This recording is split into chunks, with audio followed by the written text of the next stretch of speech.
France Culture. Carnet de santé. Marina Carrère-Dancos. Quand un fait divers aux États-Unis a un impact sur le don d'organes en France, c'est étonnant, mais c'est ce que nous vivons depuis quelques jours. L'histoire a commencé il y a 3 ans.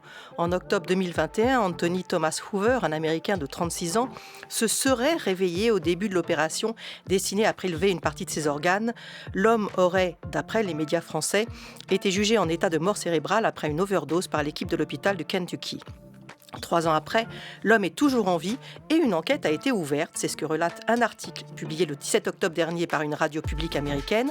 Article donc largement relayé en France. Et depuis, les refus de dons d'organes ont bondi, ce qui inquiète bien sûr les premiers concernés, les malades en attente de greffe. Ils sont 23 000 aujourd'hui dans notre pays. Et quand on sait que près de 1000 personnes sont mortes l'an dernier, faute d'avoir été greffées à temps, on comprend l'alerte de l'Agence de biomédecine. Une telle histoire aurait-elle pu arriver en France ? Comment rassurer les potentiels donneurs et leurs familles et comment exprimer son accord ou son refus ?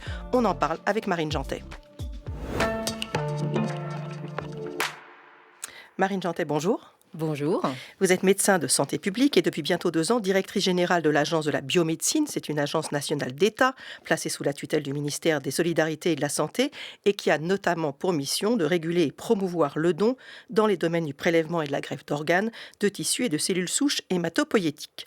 C'est donc une radio américaine NPR, en l'occurrence, qui a relaté ces faits. Et depuis, c'est vrai que les médias, les réseaux sociaux de notre pays ont relayé cette information. Pas toujours de manière tout à fait juste, mais en tout cas, ça a tout à fait effrayé les donneurs potentiels et on les comprend tout à fait. Donc, on va tenter de bien expliquer la situation pour essayer, c'est le but aujourd'hui, de rassurer les potentiels donneurs. Déjà, est-ce qu'on est absolument sûr de ces faits ? Alors, cette information qui est arrivée par la voie de presse n'a pas du tout été authentifiée de manière indépendante. C'est-à-dire qu'on n'a aucune information médicale, on n'a pas eu accès au dossier médical, donc on n'a que des éléments qui ont été relatés par des médias, donc avec forcément des interprétations qu'on ne maîtrise pas. Et il y a actuellement une enquête en cours et on n'a évidemment pas les conclusions de cette enquête. Donc moi, je serais extrêmement prudente sur la réalité de ces faits, ce qui sont des éléments propagés par des médias, avec beaucoup d'incertitudes sur la réalité du contexte dans lequel tout cela a eu lieu, quoi. Donc je serais très prudente. Alors, ce qui est réel, ce sont les répercussions qui ont été immédiates en France, puisque très peu de temps après, vous avez constaté une augmentation du nombre d'inscriptions au registre des refus de dons d'organes, ce qui a, je le disais, une incidence immédiate sur les malades qui ont besoin d'une greffe pour vivre. Est-ce que vous pouvez nous donner ces chiffres ? Quelle augmentation il y a eu, qu'on mesure l'impact ? Alors, on a donc un registre qui existe en France, qui est instauré par la loi, pour lequel vous avez le droit de vous inscrire quand vous êtes opposé au don de vos organes après votre mort. Ça s'appelle le registre national des refus, qui est géré par l'agence. On a en général à peu près 100 inscriptions par jour. Là, on est passé à plus de 1000 pendant à peu près une semaine. Donc, c'est vrai que ça a été immédiat. La réaction n'a pas mis beaucoup de temps à se faire. Donc, ça nous a énormément inquiétés parce qu'on sait que ce registre, en fait, il est aussi le reflet d'une défiance, c'est une partie, la face émergée de l'iceberg. Donc on sait que c'est un indicateur qui révèle en fait l'inquiétude qui commence à se propager dans la population. Donc on a tout de suite voulu réagir pour rassurer nos concitoyens. On rappelle donc que ce registre des refus, on va revenir dessus, est le principal moyen donc pour s'opposer au prélèvement d'organes et de tissus après sa mort. On rappelle aussi, parce que c'est vraiment important de le rappeler, on ne va pas arrêter que le don, c'est le seul moyen de sauver ces malades en attente de greffe et qui sont donc actuellement 23 000 dans notre pays. Mais on comprend totalement la réticence des familles qui imaginent qu'une telle horrible situation puisse se produire s'ils acceptaient le prélèvement d'organes chez un de leurs proches, d'où l'importance d'expliquer. Et pour comprendre, et c'est essentiel, que cette histoire, si elle est réelle, ne peut pas arriver en France. Quelle est la législation en France ? Comment on déclare en France qu'une personne est en état de mort cérébrale, qui est, il faut bien le dire, le seul critère aujourd'hui qui permette de prélever un organe ? Comment on dit qu'une personne est en état de mort cérébrale ? Alors, déjà, la France a pris énormément de précautions sur ce sujet-là. Je voudrais aussi rassurer nos concitoyens. Tout est encadré, on aime la loi, vous savez, en France. Donc, tout est précisé dans la loi, les multiples lois de bioéthique qui ont eu lieu. Et donc, c'est le seul cas où il y a un diagnostic qui est inscrit dans la loi, un diagnostic médical. Donc déjà, ça pour montrer un peu l'importance que le législateur français a donné à ce diagnostic. Donc, on a une procédure très, très rigide et très encadrée en France France pour définir cette mort encéphalique, qui est un mot qui, pour moi, j'essaye de lutter contre, parce que c'est pas du tout compréhensible par nos concitoyens. Mais en tout cas, ça veut dire la destruction irréversible du cerveau. Et donc, on a un élément très important qui est, déjà, on a toute une procédure. Il faut déjà connaître la cause du décès, parce que vous ne pouvez... ça, c'est absolument indispensable. Donc, soit c'est un traumatisme crânien, soit c'est un accident vasculaire cérébral. On a donc une première étape. Après, on élimine tout facteur qui pourrait, ce qu'on appelle les facteurs confondants, qui pourraient simuler une mort, alors que les gens ne sont pas morts. C'est notamment le cas quand vous prenez des stupéfiants. Donc, voilà. Qui pourrait être le cas de ce jeune homme. Voilà, exactement. Et donc, nous, on fait des dosages. Ça, c'est systématique. Je vous dis, c'est inscrit dans la loi et dans le cas. Donc, c'est vraiment, c'est systématiquement fait. Ou alors, les cas d'hypothermie, par exemple, quand vous êtes dans une avalanche. Donc, ça, on vérifie, on fait ces examens-là. Après, on fait un test pour vérifier l'absence totale. On fait un examen clinique qui vérifie l'absence totale de conscience, l'abolition de tous les réflexes, d'activité sensitive et motrice. Et surtout, on vérifie où en est la fonction respiratoire. C'est-à-dire qu'on débranche, parce que c'est des gens qui sont en réanimation, qui sont sous respirateur. On débranche le respirateur et on vérifie pendant 10 minutes que la personne s'arrête de respirer toute seule. Parce que dès qu'elle n'est plus aidée par le respirateur, elle s'arrête. Et ensuite, on a un examen ce qu'on appelle paraclinique, un examen donc qui va dire confirmer tous ces éléments cliniques. C'est soit 2 encéphalogrammes à 4 heures d'intervalle, soit un angioscanner, c'est-à-dire qu'on vérifie la perfusion du cerveau. Tout ça est constaté par 2 médecins différents. D'accord. Et après, le certificat de décès est signé par ces 2 médecins. C'est le seul cas en France de diagnostic où on demande aux gens un certificat qui doit signé par 2 médecins pour être sûr qu'ils aient la même interprétation, et de manière séparée. Et on précise, ce sont des médecins seniors, ça ne peut pas être des jeunes internes qui arrivent juste après leurs études. Voilà, ça c'est important. C'est très important tous les détails que vous donnez, parce que c'est vrai que c'est souvent dans des circonstances dramatiques qu'on va demander aux familles qui avaient leur enfant vivant et en bonne santé le matin même, on va leur demander si on accepte le prélèvement d'organes. Et quand ils vont voir leur enfant, le corps est encore chaud. Bien sûr, il est inconscient, mais un corps chaud, on a l'impression que la personne peut se réveiller. On est d'accord qu'on ne peut pas. C'est uniquement artificiel. Elle ne pourra jamais se réveiller. En fait, c'est vrai que le problème, c'est que ça arrive dans des circonstances dramatiques. Voilà, c'est toujours des morts très brutales. Soit c'est des accidents vasculaires cérébraux très brutaux et violents et massifs, soit c'est des traumatismes crâniens, donc des accidents. Donc c'est toujours un contexte extrêmement douloureux pour les proches. Donc il y a déjà aussi la réaction, on le comprend très bien, quand on est face à une situation comme ça à titre personnel, déjà il y a un déni aussi. Accepter la mort de son proche, c'est quelque chose d'extrêmement difficile. Donc, et en plus, cette situation n'aide pas, parce que comme on maintient artificiellement la personne au début en la respiration, je vous dis grâce à un respirateur, tout ça est artificiel, mais du coup le corps est chaud, le cœur bat, mais le cœur bat de manière artificielle grâce à des drogues. En fait, le cerveau, ce qu'on essaye, ce que je vous disais tout à l'heure, c'est que tous les examens qu'on fait avant, le cerveau, c'est notre tour de contrôle. Quand il est mort, on est mort, voilà. Et c'est pour ça que dire le mot de mort encéphalique, pour moi, je ne l'aime pas, parce qu'en fait, quand on a une mort encéphalique, en fait, on est mort. On ne dit pas on a une mort cardiaque, mais voilà, on est avant tout mort. Et donc, le problème, c'est qu'il faut arriver à le démontrer. C'est pour ça qu'on a tous ces examens pour être sûr que ce cerveau est totalement détruit de manière irréversible, et donc que la personne, de toute façon, est morte. Alors, bien sûr, vous n'avez pas le dossier américain. Il ne s'agit pas d'imaginer ou de fantasmer, mais c'est vrai que tous les pays n'ont pas cette même procédure pour encadrer les prélèvements, et que notamment dans certains États américains, il y a des choses différentes. Oui, alors après, chaque pays s'organise. Moi, je n'ai pas à juger sur le fonctionnement. Mais nous, c'est vrai qu'en France, je pense qu'on a une spécificité. Les lois de bioéthique qui encadrent non seulement cet aspect-là, mais aussi toutes les autres utilisations du corps humain, les recherches sur l'embryon, etc. C'est pas pour rien. En fait, ça, c'est vrai que c'est un peu une spécificité française qui donne aussi des idées à beaucoup d'autres pays européens, parce qu'on a été assez en avance sur ces sujets-là. Et je pense que c'est aussi un des éléments indispensables pour garantir aussi rassurer nos concitoyens. On a un état de droit, un cadre de réglementaire et de droit qui est très, très fourni en France sur tous ces sujets-là. Et on a une agence, d'ailleurs, que je représente aujourd'hui, qui a été créée il y a 20 ans pour justement s'assurer de la mise en œuvre de cette loi. Donc on a non seulement créé un cadre, mais en plus organisé les choses pour que cette loi soit respectée, contrôlée et vérifiée. Voilà, il faut préciser qu'aux États-Unis, en tout cas dans certains États, parfois la mort cérébrale peut être décrétée sur la base d'un examen clinique unique, pas tous les examens que vous avez décrits. C'est pas forcément 2 médecins seniors, c'est d'ailleurs pas forcément 2 médecins. Donc voilà, ça l'enquête dira ce qui a pu se passer, mais en tout cas, ce qui est clair, c'est que ça ne peut pas arriver en France. Nous, on est ceinture, bretelle, parachute ventral, parachute dorsal. Voilà. Je voudrais vraiment le redire et le redire. On a un cadre qui permet justement même une partie des éléments que j'ai cités devraient suffire, mais nous, on fait tous les examens pour être sûr et rassurer les familles, parce que mais même les médecins français ne supporteraient pas cette idée-là. Enfin, il faut quand même voir aussi que derrière, on a des soignants très engagés, qui sont, y compris tous ceux qui s'occupent de dons d'organes et de prélèvements d'organes. Bien sûr qu'on veut sauver, on va y revenir, l'importance de ce don pour des patients qui sont en attente de greffe, mais ça ne doit pas se faire au détriment des donneurs, loin de là, et tout doit se faire avec un accompagnement non seulement du donneur et dans le respect de cette personne, on va y revenir, mais aussi l'accompagnement des familles et des proches. C'est aussi une des missions très importantes auxquelles on tient énormément. Voilà, et on redit clairement qu'effectivement, si la personne qui est en l'occurrence morte a l'air jusqu'au bout vivante, c'est simplement pour que les organes puissent être de bonne qualité au moment où ils vont être greffés et que l'on sauve effectivement des patients. On comprend néanmoins la difficulté pour les familles qui sont dans une grande souffrance, vous l'avez dit, de prendre la décision rapidement, parce qu'il le faut, de dire oui ou non au prélèvement d'organes. Et le mieux, évidemment, c'est qu'elles soient au courant de la volonté de leurs proches avant que ces drames ne surviennent. Comment faire ? On en parle tout de suite. France Culture, carnet de santé. Marina Carrère-Dancos. Carnet de santé consacré au don d'organes, un geste très, très généreux et tellement utile puisqu'il permet de sauver la vie de nombreux malades qui ont besoin d'un foie, d'un poumon, d'un rein pour continuer à vivre.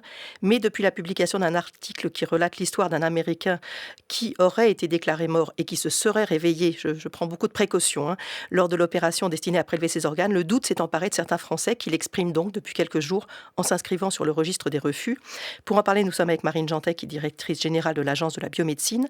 Alors on le disait, ce registre des refus, c'est le seul moyen aujourd'hui légal de dire qu'on est contre le don d'organes pour soi-même. C'est issu de la loi. Ça veut dire qu'en fait, les Français, s'ils ne sont pas inscrits là-dessus, sont présumés donneurs.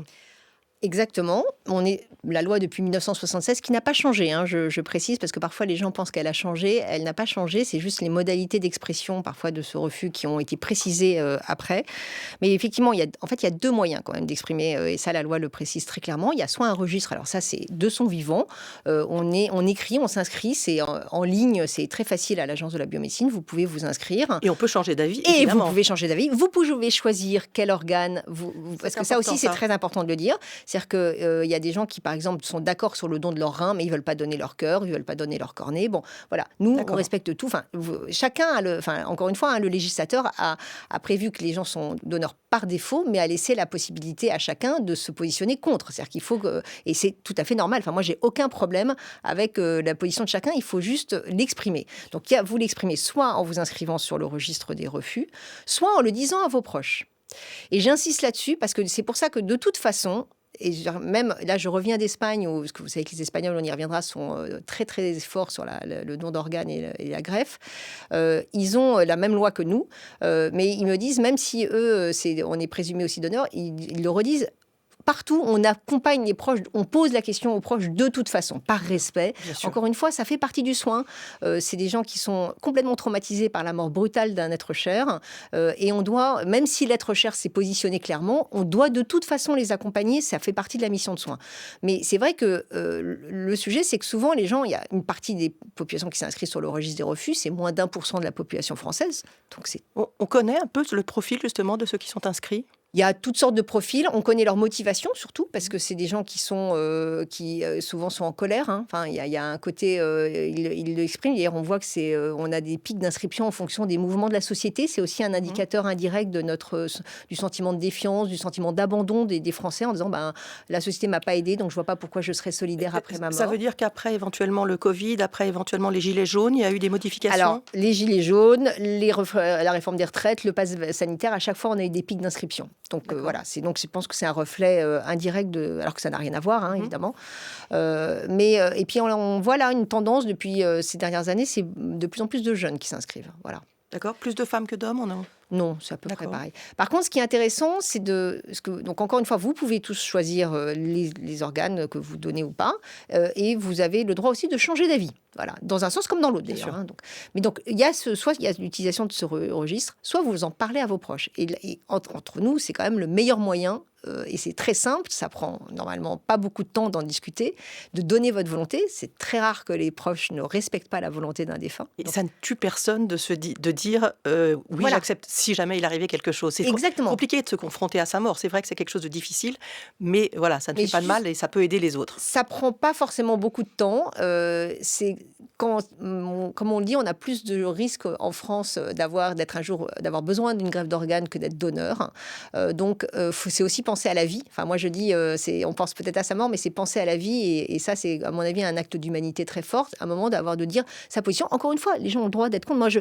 Moi, je n'ai pas de problème avec les gens Bien qui sûr. sont contre. Mais de Mon le problème, dire. Voilà. Le sujet, c'est que je voudrais que les gens en parlent, le disent clairement à leurs proches. Ils ont le droit de changer d'avis. En plus, honnêtement, c'est peut-être difficile d'en parler, mais quand on en parle, ça permet aussi de lutter contre les idées reçues. On va y revenir. Il y a Bien sûr. beaucoup d'idées reçues sur le sujet. C'est important que les gens s'informent pour qu'ils prennent leur choix de manière éclairée. Pour moi, c'est ça la démocratie aussi. L'état de droit, c'est que les gens ont le droit d'avoir une position. Par contre, il faut le faire de manière éclairée. Il ne faut pas prendre une décision pour des mauvaises raisons.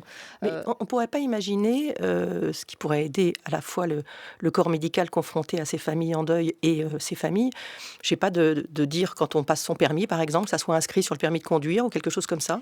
Il y a des pays qui font ça, voilà. Mais ça, c'est pour l'instant, parce que le problème, c'est d'avoir la complétude. Donc, tout le monde ne passe pas son permis.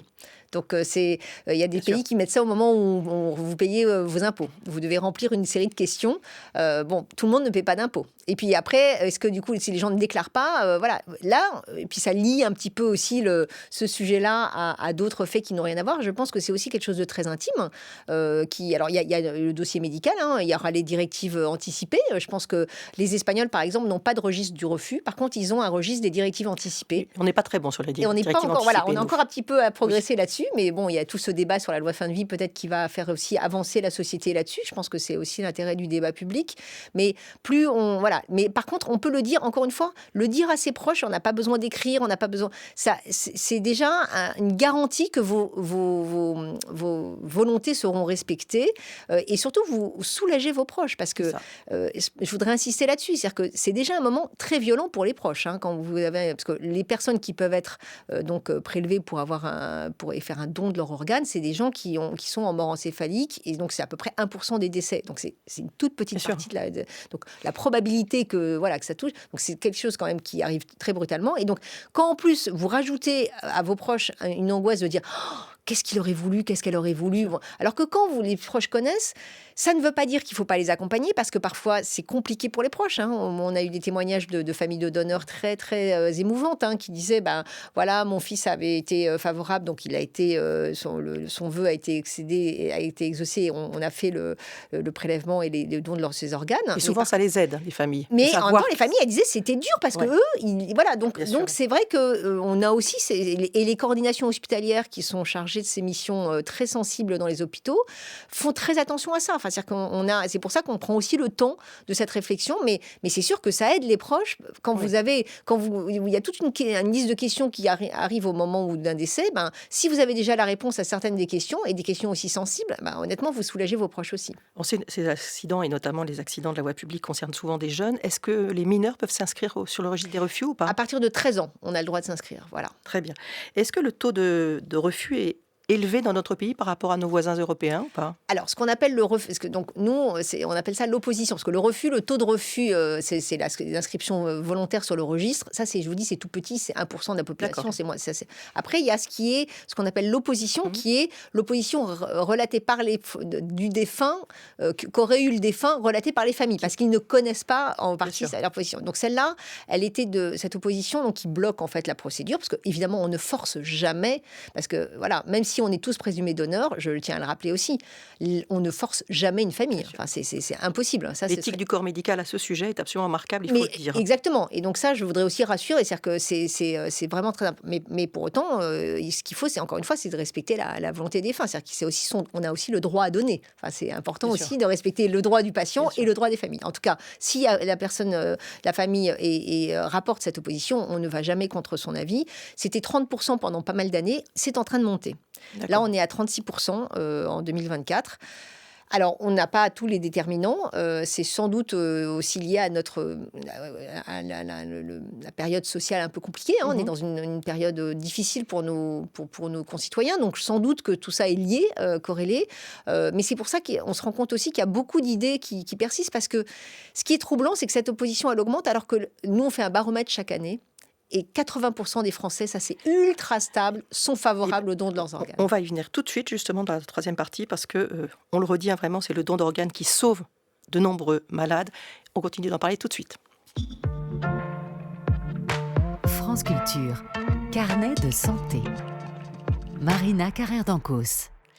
En France, près de 3 personnes meurent tous les jours, faute de ne pas avoir pu être greffées à temps. Mais 6000 greffes sont faites chaque année, grâce à vous, grâce aux donneurs, grâce à leur famille. C'est cela qu'il faut poursuivre. Pour en parler, Marine Jantet, directrice générale de l'Agence de biomédecine. Cette émission a été préparée par Anne-Claire Bazin, réalisée par Thomas Jost, avec à la technique Élise Leu et à la vidéo Ruben Karmazine. Ces chiffres positifs, ces malades sauvés grâce aux donneurs d'organes. Une précision pour qu'on comprenne bien, chaque donneur peut sauver 4 ou 5 vies. Vous pouvez nous expliquer ça ? Oui, parce qu'en fait, donc, quand on fait le don de ces organes, on donne en général ces 2 reins, quand c'est possible, évidemment. Tout ça est soumis. Alors, encore une fois, et je vais y revenir, il y a beaucoup d'idées reçues. Les gens disent « Ah bah, je suis trop vieux, je ne peux pas... » Non, en fait, c'est les médecins qui décident.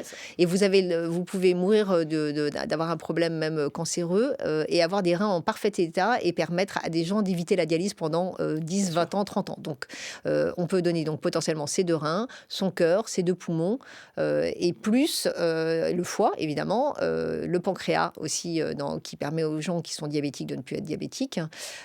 Et puis, il y a aussi tous les tissus, les cornées, donc ça permet à des gens de revoir les os, des gens qui ont des problèmes articulaires et ostéo-articulaires qui sont très handicapés, on leur permet de remarcher. Donc voilà, il y a la peau. Donc en fait, on peut sauver plusieurs personnes, c'est très important. Et pour comprendre ce que ça veut dire, ce don, cette possibilité de sauver une vie, écoutez le témoignage d'Antoine sur France Bleu, qui était atteint d'une maladie du cœur mortelle, et un jour, on lui a proposé une greffe. Écoutez sa réaction. C'est d'abord un tsunami, évidemment. Et puis ensuite, c'est un immense cadeau. C'est un cadeau de la famille qui a accepté l'idée d'un don d'organes.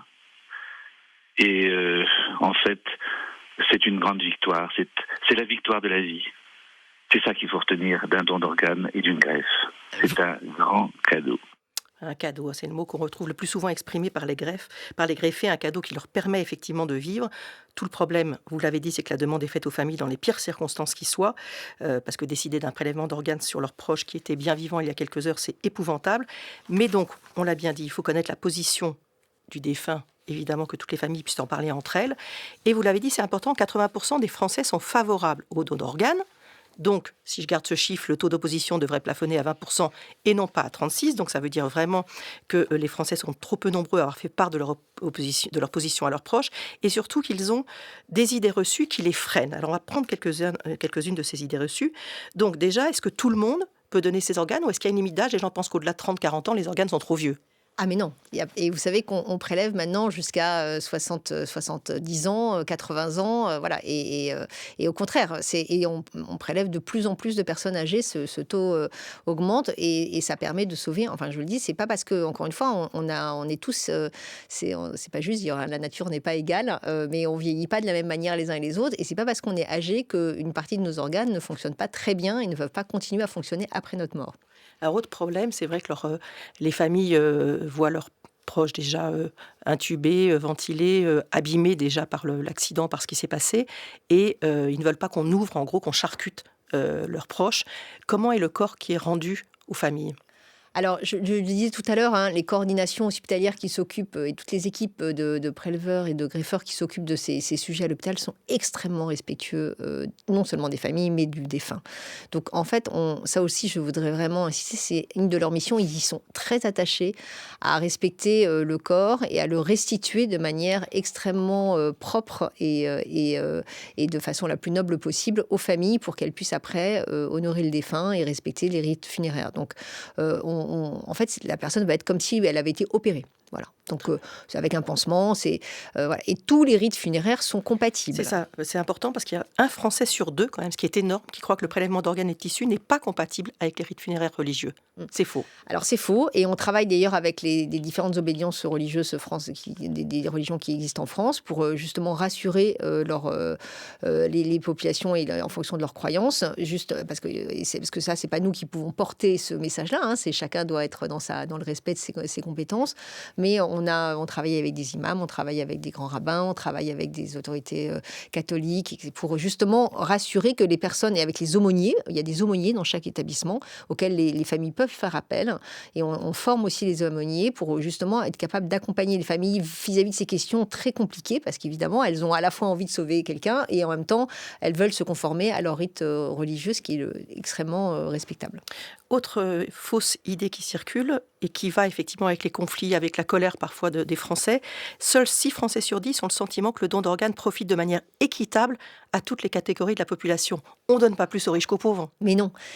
Nous, en fait, la partie, c'est l'agence qui s'occupe de la répartition, qui gère les listes d'attente des personnes greffées et qui s'occupe de la répartition des greffons en fonction des priorités. C'est uniquement des priorités médicales. On a des scores, des critères. Tout ça est très transparent. Tout est expliqué, tout est validé avec toute la communauté médicale et tous les soignants, parce que c'est un sujet complexe. On réévalue d'ailleurs ces scores d'allocation pour être le plus équitable possible en permanence, en fonction des avancées des données cliniques. Mais il n'y a aucune... D'ailleurs, je ne suis même pas capable de vous dire des données socio-économiques des personnes qui seraient greffées. Je ne les ai pas dans mes bases, donc ça ne rentre même pas en ligne de compte. Mais ça prouve bien ce qu'on disait tout à l'heure, c'est que derrière, il y a une défiance. Et que, encore une fois, je voudrais le redire de manière très... Et ça, pour moi, c'est un marqueur de la défiance qu'on peut avoir vis-à-vis des autorités publiques et que j'entends. Et donc, je voudrais juste redire à tout le monde, attention, là, on est très respectueux de ça. Il n'y a pas de riches ou de pauvres. On est juste des êtres humains face à la vie et face à la mort.